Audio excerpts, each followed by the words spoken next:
ಕಳೆದ 3 ದಿನದಿಂದ ಸಾಮಾಜಿಕ ಜಾಲತಾಣದಲ್ಲಿ ಸುಳ್ಳು ಸುದ್ದಿಯೊಂದು ವಿಪರೀತವಾಗಿ ಹರಿದಾಡುತ್ತಿದೆ. ಭಾರತದ ಸರ್ವೋಚ್ಚ ನ್ಯಾಯಾಲಯವು ಸುಪ್ರೀಂ ಕೋರ್ಟ್, ಎಸ್ಸಿ/ಎಸ್ಟಿ ಆಕ್ಟ್ ಪರಿಶಿಷ್ಟ ಜಾತಿ ಮತ್ತು ಪರಿಶಿಷ್ಟ ಪಂಗಡಗಳ ದೌರ್ಜನ್ಯ ತಡೆ ಕಾಯ್ದೆ ಬಗ್ಗೆ ಒಂದು ಆದೇಶ ಹೊರಡಿಸಿದೆ. ಅದೇನೆಂದರೆ ಕೇವಲ ನಿಂದನೀಯ ಭಾಷೆ ಅಥವಾ ಜಾತಿಯ ಹೆಸರನ್ನು ಉಲ್ಲೇಖ ಮಾಡಿದರೆ ದೌರ್ಜನ್ಯ ಕಾಯ್ದೆ ಅನ್ವಯ ಆಗುವುದಿಲ್ಲವೆಂದು. ಈ ಆದೇಶ ಅರ್ಥ ಮಾಡಿಕೊಳ್ಳದ ಕೆಲವು ಜಾತಿವಾದಿ ರೋಗಗ್ರಸ್ತರು ದೇಹದ ತುಂಬಾ ಜಾತಿಯ ರೋಗವನ್ನೇ ಇಟ್ಟುಕೊಂಡ ಮನುವಾದಿ ಮನಸ್ಥಿತಿಯವರು ಅಮೋಘ ಸಂಭ್ರಮ ಪಡುತ್ತಿರುವುದು ನೋಡಿದರೆ ನಗಬೇಕೋ ಅಳಬೇಕೋ ತಿಳಿಯುತ್ತಿಲ್ಲ. ಈ ಕಾನೂನು 1989 ರಿಂದಲೂ ಇದೇ ರೀತಿಯಲ್ಲಿಯೇ ಇದೆ.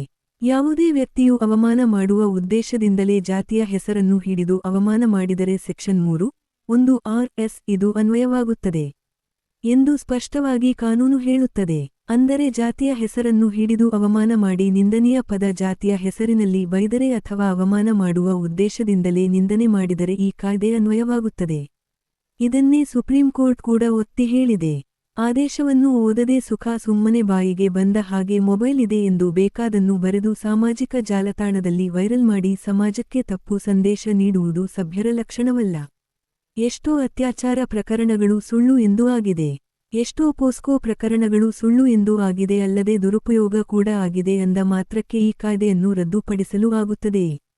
ಜನತೆ ಯಾವುದೇ ಕಾರಣಕ್ಕೂ ಸುಳ್ಳು ಸುದ್ದಿಗೆ ಸಿಲುಕಿಕೊಳ್ಳಬಾರದೆಂದು ಈ ಮೂಲಕ ಮನವಿ ಮಾಡುತ್ತೇವೆ ಎಂದು ಭೀಮ್ಗರ್ಜನೆ ಸಂಘಟನೆಯ ಜಿಲ್ಲಾ ಅಧ್ಯಕ್ಷ ಅರ್ಜುನ್ ಮಿಂಟಿ ಅವರು ತಿಳಿಸಿದ್ದಾರೆ.